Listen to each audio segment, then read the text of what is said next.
April 20th, 2017 should be a day that the small farming town of Yellowgrass, Saskatchewan remembers for its unseasonal warmth.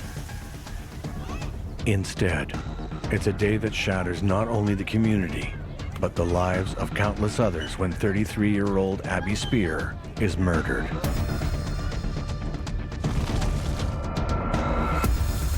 I wanted to believe that it was a small town rumor, that somebody got something wrong. Like that can't be true. And had I known that, we might not have sent her home. We might have gotten more help. We might have intervened earlier.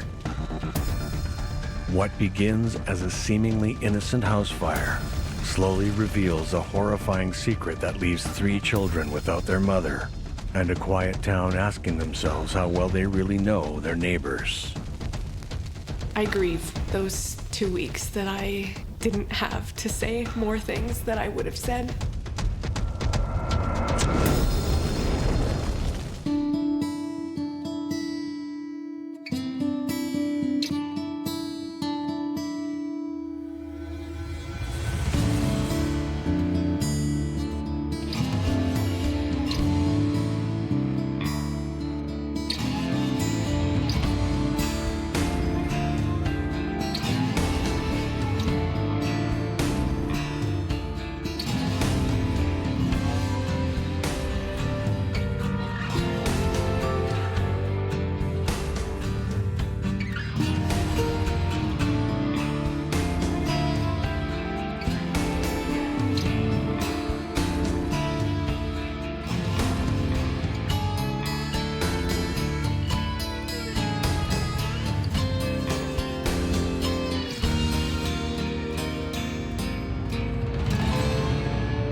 Yellowgrass, Saskatchewan, a small town near the Canadian province's southeastern corner with a population that has yet to crest 500.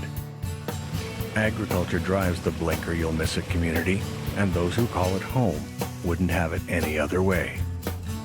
I'd say Yellowgrass is very much that small town kind of vibe. We're very small, we're very interconnected. Everybody knows everybody. Anybody that needs help, you know the whole community is kind of behind you and is gonna pull together. We have a large contingent of volunteers in the town, so people work really hard to make the community great. Everybody looks out for one another, and it's just a really great place to raise a family.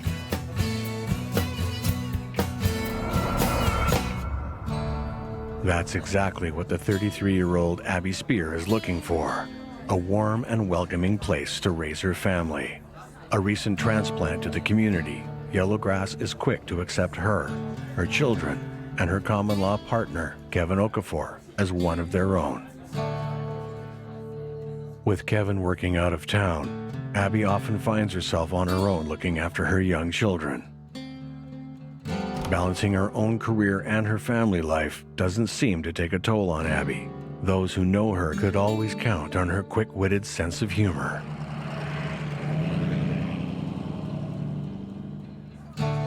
Abbie was one of those people that, she didn't live in the community for a really extended period of time and didn't have a strong family connection to that community, but just came in and said, I'm Abbie and I want to be a part of things and I want to help out, and the community just embraced her.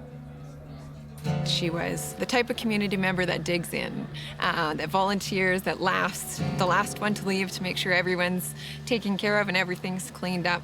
That feeling of belonging in a community and being part of it is how she parented, but also how she lived.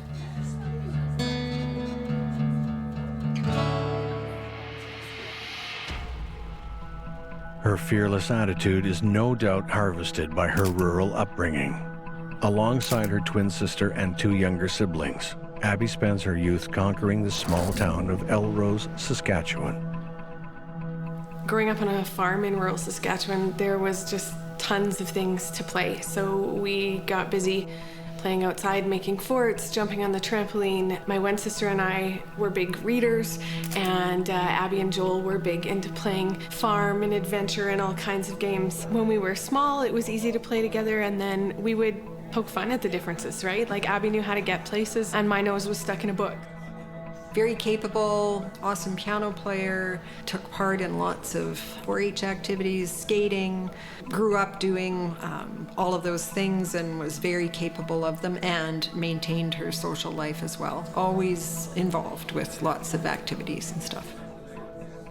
It's that same strong work ethic that drives her to study business in Calgary, Alberta, before she eventually settles down in Yellowgrass.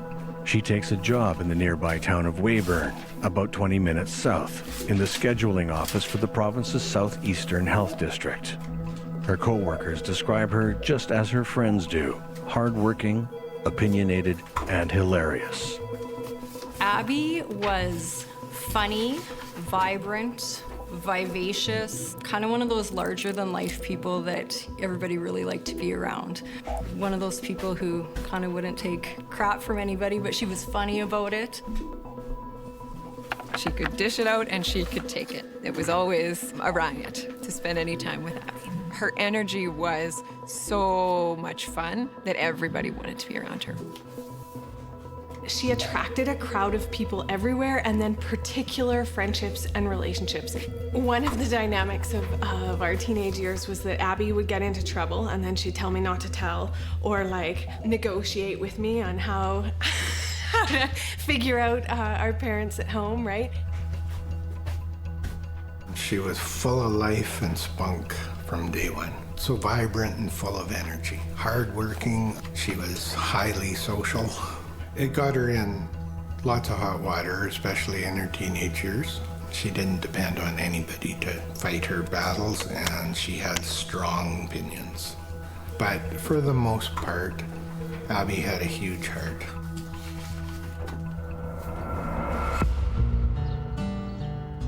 April 20th, 2017 is a day like any other in Yellowgrass, Saskatchewan.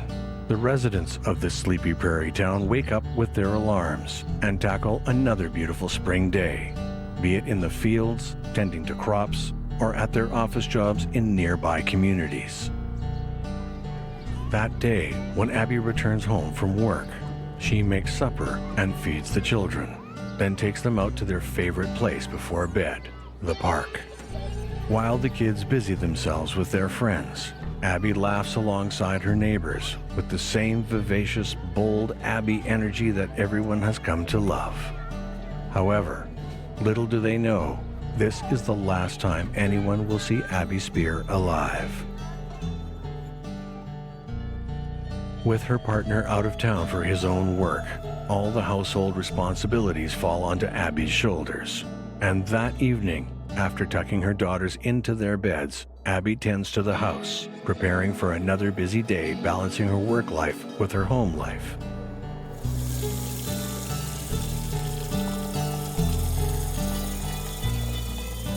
But as the night wears on, a dark cloud settles over the quiet home.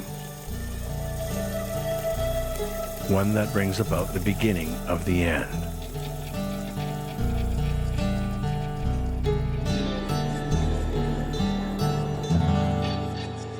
One that Abbie Speir never sees coming.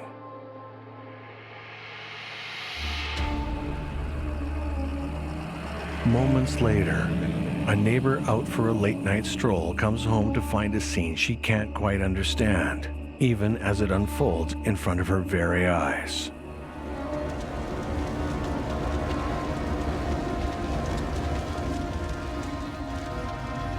Abbie's house is on fire.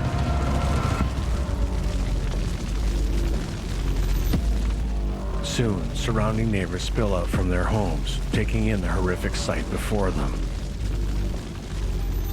One neighbor calls Abbie on her cell phone, but gets no response. Maybe they're gone. Maybe they don't even know that their house is on fire yet. Or maybe she was over at the neighbor's house, just waiting with the kids or something like that. But, you don't really think that anything has happened or anything is going to happen because things like that just don't happen, right? As the fire ravages the quaint home, and as neighbors watch, helpless to do anything, a wave of panic begins to spread amongst the rising chatter. one that brings forth a feeling of relentless dread. What if Abbie and her children are inside?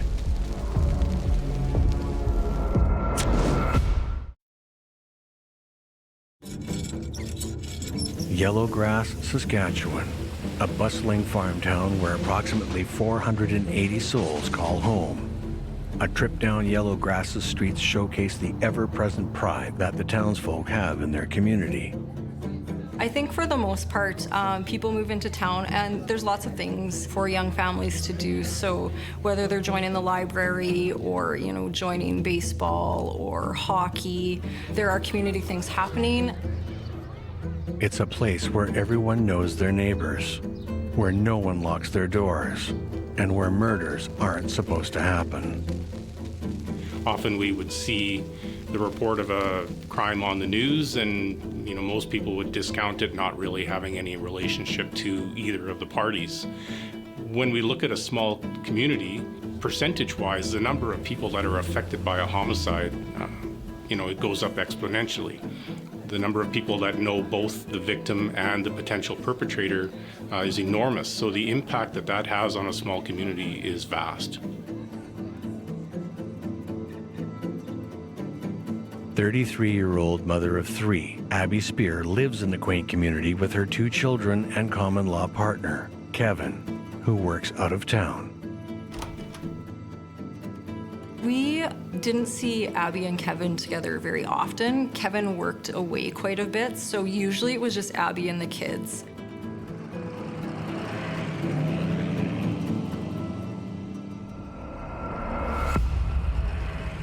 Abbie loves her children fiercely and will do anything to keep them safe. But on the night of April 20th, 2017, the unthinkable happens. Abbie's house catches fire. Her neighbors gather outside, unsure if she and her children are still inside. And so at that stage, we just thought of fire. And we were just kind of more worried about we hope everybody got out of the fire. We hope everybody's safe. And I can remember thinking in my head, and I'm like, okay, well, a fire's a fire. Possessions can be replaced, and we hope it's not too serious. As confusion begins to spread across the gathering crowd, one neighbor claims to have seen the family leave only minutes before. But little do they know, the worst is yet to come. 2 of Abbie's neighbors, one a paramedic, the other a volunteer firefighter, decide to clear the house while waiting for emergency services to arrive. So I know that my next door neighbor, Curtis, he's a volunteer firefighter. So I ran and I got him and I said, could you just run through the house, make sure everything's gone, no one's gonna be home. And he said, yeah, no problem, Even with emergency services training, entering a building on fire is incredibly dangerous. At this point, nobody truly knows if Abbie and her kids are home, what caused the fire, or what's in store for this small community thrown into chaos. He went in and it was about not even 5 seconds and Curtis was back out. And said, Trish, you need to come with me. Abbie needs your help. And I go, what's wrong, Curtis? He goes, no, you need to come with me. Abbie needs your help. Desperate to find their friend, Abbie's neighbors enter the burning home, battling against the raging smoke and heat, risking their own lives to save hers. With visibility low, it's a struggle to navigate the home. They eventually make their way into the kitchen, and there, on the floor, their worst fears are confirmed. That's where they discover Abbie. The paramedic quickly assesses her friend, but there's nothing she can do. Abbie is gone. And Curtis said, no, Trish, you need to do something. You need to help her. And so I said, well, the only way I can help her more is let's get her out of here.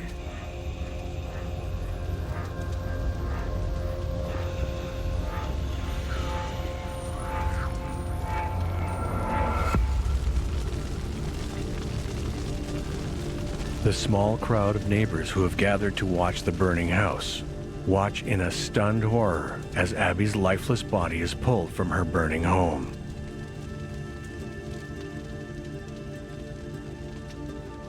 One of our friends came down the street from the direction of Abbie's house, and he came and said that Abbie's gone. And then the bottom just dropped out. Another first responder showed up and tried to help, but there was nothing to do. So I looked at another person that was on scene with me, and I just said to her to remember 8:34. And she asked why, and I said, I'm marking that down as time of death. Even with this grim discovery, the town's worry quickly grows to devastating proportions as the reality of the situation kicks in. If Abbie was inside, does that mean that her children are in there too? And I said, you know what, if the girls are in the house still, it'll be a recovery.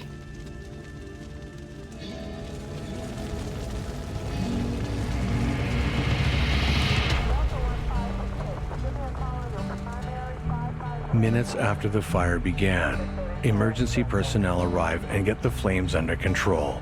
The stunned crowd holds their collective breaths as authorities enter the remains. Their only mission now is one of recovery.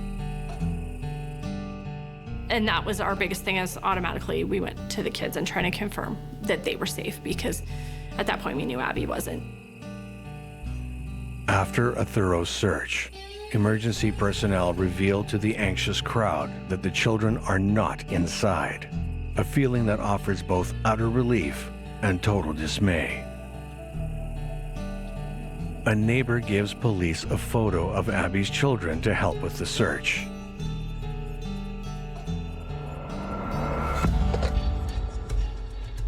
The RCMP moved fast and put the entire province of Saskatchewan on high alert, notifying every RCMP detachment within hundreds of kilometers. Their top priority now is finding these two little girls and finding them alive. With Kevin, Abbie's common-law partner, out of town on business, investigators must act quickly to find any leads while simultaneously trying to piece together the events that have rapidly unfolded. Once it becomes known to investigators or to police in general that a person may be in danger because, a pattern has changed and they have decided this person is in fact a missing person, time is of the essence now, because the longer the period of time goes between when they were last seen and when somebody picks up the trail, that can have very dire circumstances for the outcomes. Obviously, when children are involved, the stakes become higher. They're certainly not able to fend for themselves the way an adult may. And obviously the idea of a child going missing and being in harm's way or being in danger, that affects the community.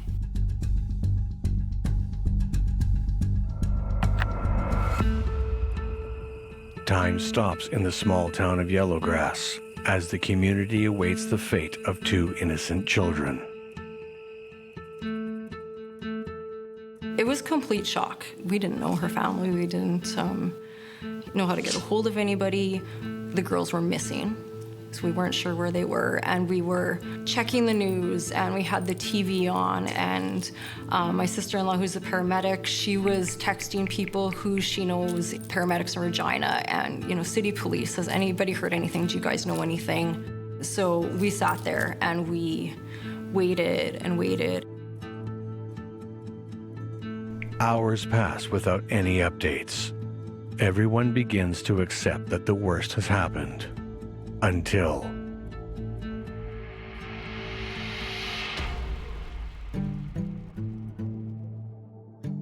"11 p.m. that same night, Abbie's sister, who lives an hour away in Regina, notices some commotion outside her home.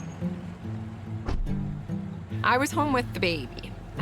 On my own, my partner had gone to hockey, and so much of it, all the way through, has felt like a dream or like a TV show. I think that's what happens when you're sort of stuck in fight or flight in a stress response. There, sitting on her front steps, are Abbie's daughters. They're cold, they're tired, but they're otherwise unharmed. I am so grateful that Abbie's kids were left in our care. The question investigators now face is how two small children could have ended up so far away from their home, so far away from their mother, who loved them more than life itself. And what exactly transpires during the hours leading up to Abbie's death? Could the fire be a result of faulty wiring in the house? Or is there something more nefarious at play?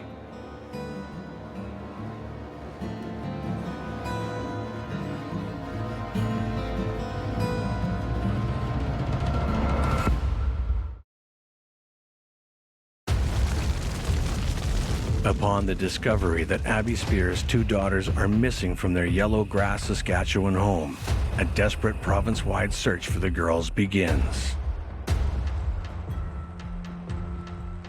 In the only good news to come from that evening, Abbie's two young girls are found an hour away from their home, dropped off on the front steps of their aunt's house.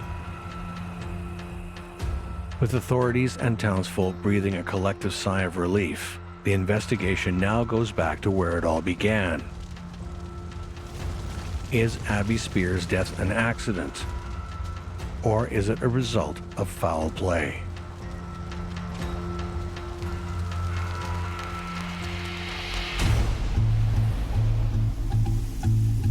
Authorities have to consider all options when conducting an investigation. So, could faulty wiring be to blame in the house fire that overcomes Abbie Speir? Electrical fires do happen, obviously. It could happen, by way of a malfunction of an appliance left in the home. It could be faulty wiring. But in terms of determining how the fire was set or what caused the fire, there is a very specific expertise associated with that, and fire investigators are always called in to try to determine the cause of the fire. Did Abbie have someone drop her children off for a sleepover, potentially unaware of the dangers that were brewing around her? And only when she realizes what's going on does she see that it's too late. The smoke from the growing fire overcomes her, and Abbie suffocates on her kitchen floor.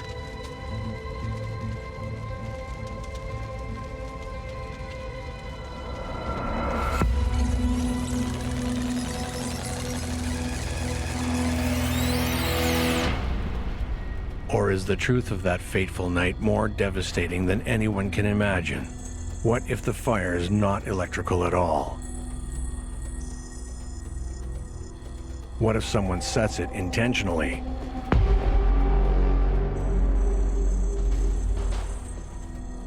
To cover up a far more heinous crime. Two of Abbie's neighbors, a paramedic and a volunteer firefighter, rush the house and brave the flames. They don't believe Abbie or her children are inside, but want to clear the house, just in case. However, what they find goes beyond a simple house fire. There, on her kitchen floor, is Abbie's lifeless body. A pool of blood encompasses her. She's been stabbed 55 times.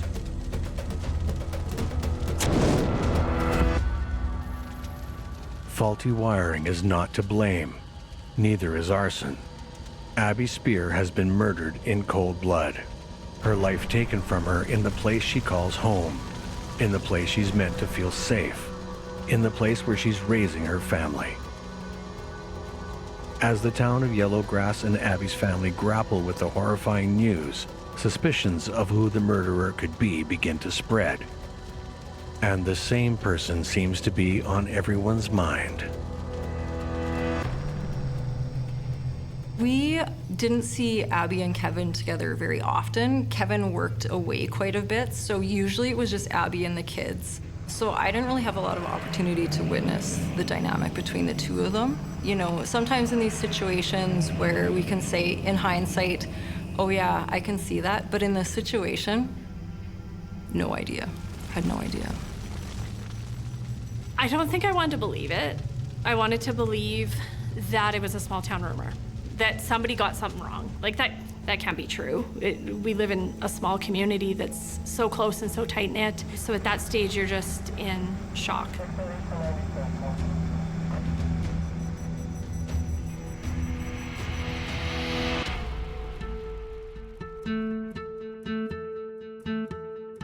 During the autopsy, the forensic pathologist performing found various degrees and depths of lacerations that Abbie sustained. The cause of death was 55 stab wounds to her body and not smoke inhalation from being within the house fire. With the children accounted for, the manhunt can now begin. Witnesses report seeing a white truck flee Abbie's house only moments before the smoke is noticed. And it doesn't take investigators and friends alike to pinpoint a suspect. Kevin Okafor, Abbie's common-law partner. As family and friends struggle to comprehend how Abbie's common-law partner could be involved, they begin to look back on smaller, seemingly insignificant moments, only to realize that the stark, painful truth has been in front of them the entire time. You know, in hindsight, looking at all those signs that when domestic violence isn't part of your existence, that maybe you're a little bit blind to, that certainly was a wake-up call to realize the things that people live with and the things that people go through. There were early signs. Abbie would say, Kevin has a really broken past. We don't talk about it. I've got my issues too. We just take each other where we are. And that felt uncomfortable. Like, what does that brokenness include? Lots of questions, lots of concerns. You know, we knew that Kevin had a child from a previous relationship that he'd had no contact with. So when I would ask about that, she would say, I've got this, Mom. We'll work it out. He would leave and then she would say, I don't know if we're together or we're not. And the on again, off again feel, right? She moved several times and would say, yeah, I'm not sure he's gonna be moving with me. And then he'd show up. And so we'd back in, like, are we supposed to be supporting him or are we supposed to be hating him? It's not clear. I will say there was drugs and alcohol involved, and it was a very, very turbulent time. I never gave him my full trust. Finding herself in a dire situation, Abbie concocts a plan to escape. She leases an apartment and readies to move herself and her 2 daughters while her estranged partner is away for work. So when she came on April 8th and told Mike and then subsequently told the rest of us that Kevin had hit her a few weeks prior to that, and she had asked him to leave and the relationship is over. Always kept in close contact with her with emails and texts, but really heightened that up. Was checking 3 or 4 times a day to just make sure how things were going. The last time I spoke with her, I knew she wasn't well, and I felt like I couldn't call her because Kevin was monitoring her devices and we didn't want to tip him off. And so I tried to keep the communication as normal as possible. I grieve those 2 weeks that I didn't have to say more things that I would have said. We were making plans the day that she died, that Mike and Joel were going to go down and help her move on the Saturday, but never got a chance.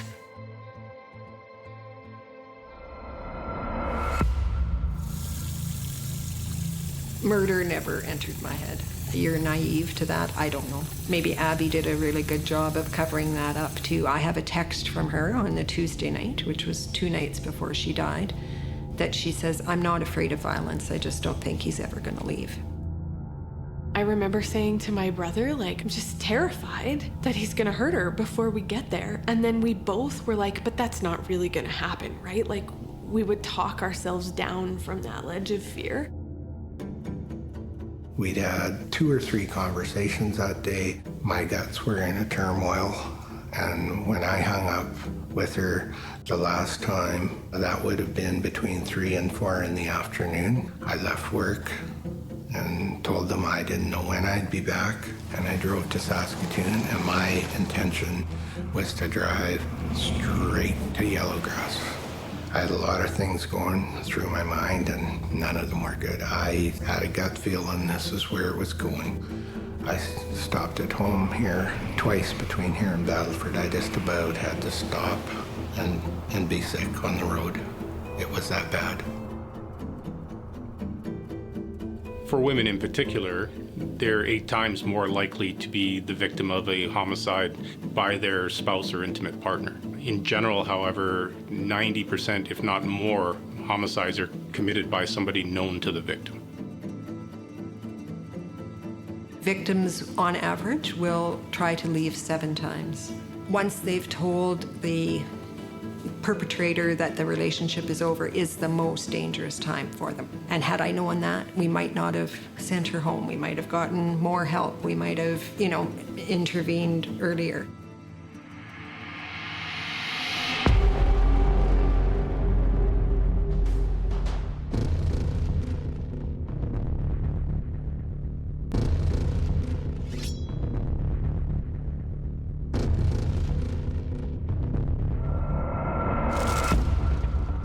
Kevin stabs Abbie 55 times. I think somehow, some way, during that day, it was his plan. I think his plan was he was coming home to win her over, and if that didn't work, this was the next plan. I have never once doubted it was premeditated.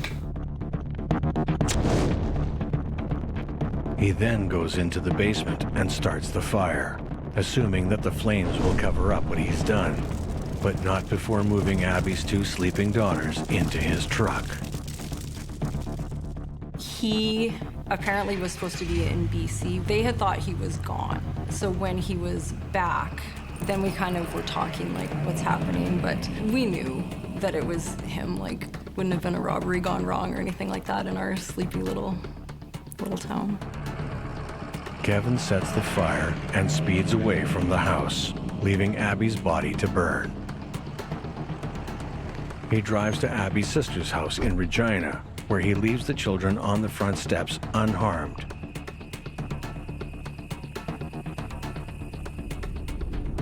He flees, driving his truck westward.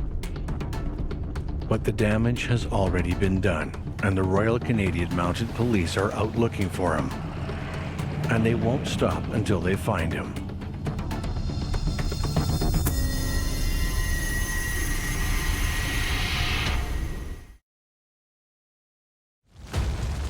When Abbie Speir's body is pulled from her burning home in Yellowgrass, Saskatchewan, the gathering crowd assumes the 33-year-old mother of 3 has likely passed from smoke inhalation. However, it isn't long before they make a terrifying discovery. The fire is nothing more than a distraction from the true crime. Abbie has been stabbed to death. Once Abbie's body is discovered, the hunt for her 2 young children begins. Thankfully, the tragedy of the evening doesn't grow worse. Her daughters are found sitting on the front steps of Abbie's sister's home in Regina, about an hour away from Yellowgrass. The prime suspect for Abbie's murder is quickly determined to be her partner, Kevin Okafor. Close family is aware Kevin was abusive to Abbie, and she was planning to leave him while he was working out of town. It took 3 days for the police to get positive confirmation of the body. I mean, we knew it was her. But that distance between the sort of raw knowledge and the legal knowledge was super painful. And we made the decision that Dad and Mom would go to Regina. They needed to make statements. And we stayed up most of the night just crying, just trying to make sense of what should never have to be made sense of. Later that night, Kevin is spotted near the quiet town of Swift Current, Saskatchewan, a 3-hour drive west of Yellowgrass. Police pursue the white truck through the flatlands as a high-speed chase begins. It immediately becomes clear Kevin isn't going to turn himself in that easily. In my experience, high-speed pursuits are some of the most dangerous aspects of policing. The officer's goal is to end the pursuit as quickly as possible. The longer a pursuit goes on, the more likely somebody is going to get hurt. Police officers are trained in multiple techniques to bring vehicles to a stop, whether it be using additional cruiser cars or using things like stop sticks or spikes that we often see in the media to deflate the tires so that the vehicle can't continue. Several RCMP detachments work together, and authorities are able to track the murderer's movements. They know exactly which road he's on. So, in an attempt to bring the chase to an end and to bring the perp to justice, officers deploy a spike belt onto the highway. The truck speeds over the belt, instantly damaging the tires, causing it to roll onto the side of the road. There, police flank the vehicle and take an unarmed Kevin Okafor into custody.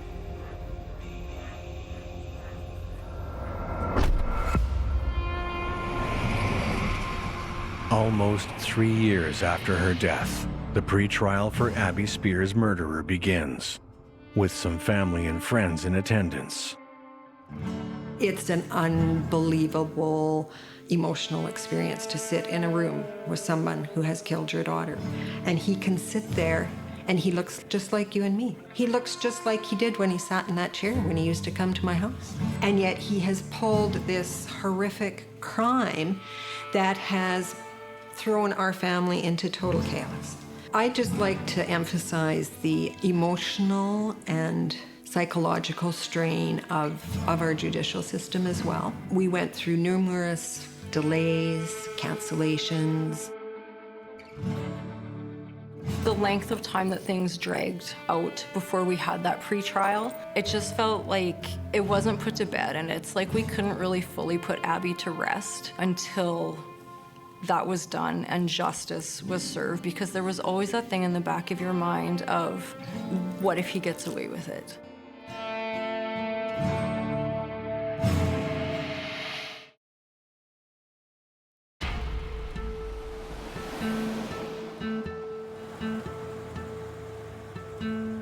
Thankfully, some justice is found in Abbie's death. Initially charged with first-degree murder, Kevin Okafor pleads guilty to second-degree murder instead, foregoing a trial altogether. First and second-degree murder are both culpable homicide. However, first-degree murder generally has an element of premeditation or planning involved with it, whereas second-degree murder generally does not. So an accused would want to take a plea deal and plead guilty to second-degree murder instead of going to trial and potentially being convicted of first-degree murder, because while both of them carry mandatory life sentences, potentially an accused that's convicted of second-degree murder could be released on parole up to 15 years earlier than someone convicted of first-degree murder. The judge calls the crime shocking, appalling, horrific, deplorable, and inexplicable. Kevin Obina Okafor receives life in prison, with eligibility for parole in 16 years. That guilty plea was, I think, for everybody, avoiding more trauma. I felt that we could finally find peace with the situation, and I really hope that her family could start to find some peace and some healing and start to move forward. The particular tragedy or pain of domestic violence loss is that the threat doesn't come from outside of your family. It comes from inside. And to lose a sense that you can trust the people you love, that your internal family is a stable place, like there's a lot of loss there that was really tough.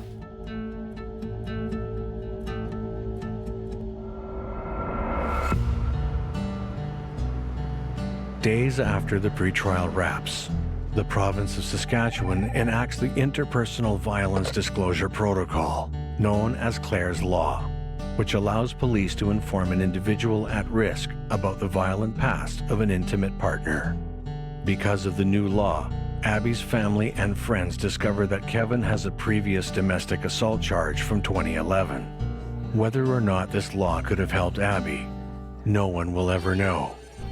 But the fact that it exists now may save the lives of women in the same situation.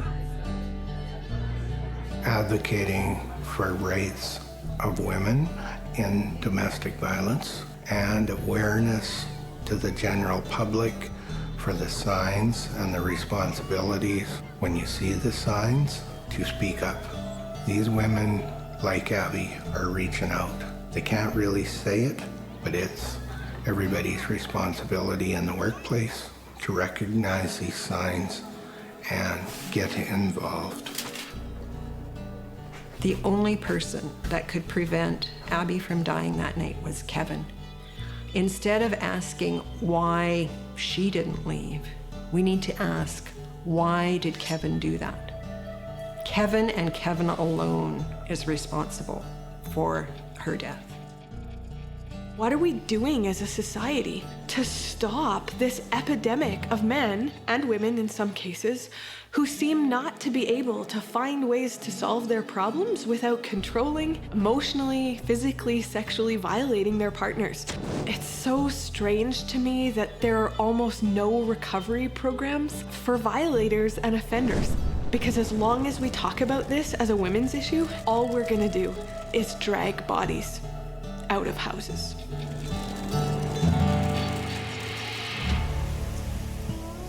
In the midst of the heartache, the volunteers of Yellowgrass decide to do what they do best: rally a town together. They create Abbie's Day, a day filled with fun activities including a slow pitch tournament, face painting, and a slip and slide. All things the 33-year-old mother and vibrant personality would have loved. They also plant a tree in her honor and unveil a special bench in a local park. All funds raised during the day are donated to her children, children who now have to live in a world without their mother to watch over them. The impact that this had on the community was tough. It was hard, but I've never seen a community come together so much after what occurred. Right from our community club ladies putting on an event, having something called an Abbie Day, planting a tree. Amazing. How we all came together and just supported each other that way was amazing. The community keeps Abbie's spirit alive in the little things it does. A neighbor purchases the plot of land where Abbie's house once stood, leaving it vacant as a place for people to come and remember the free-spirited, fun-loving, hard-working woman. A woman who loved ripple chips, fresh bed sheets, and high heels. For Abbie's memory, I guess I just want to keep her personality and her life and memories alive for her kids so that they will know what she was like and what she would have hoped for them. Honoring her memory and legacy and taking her along with us is the only way forward for me. And I feel very lucky that we were able to recover so many of Abbie's things. I wear some of her clothing almost every day. Our society needs to talk about the hard things. We need to be models of grief and sharing and of community and of taking care of one another. Yellowgrass may be a quiet town in Saskatchewan's southeastern region, but no one who passes through, be it a local or a visitor, will ever be able to forget the name of Abbie Speir and the joy she brought, not only to the community, but to those who loved her and to those who were loved by her.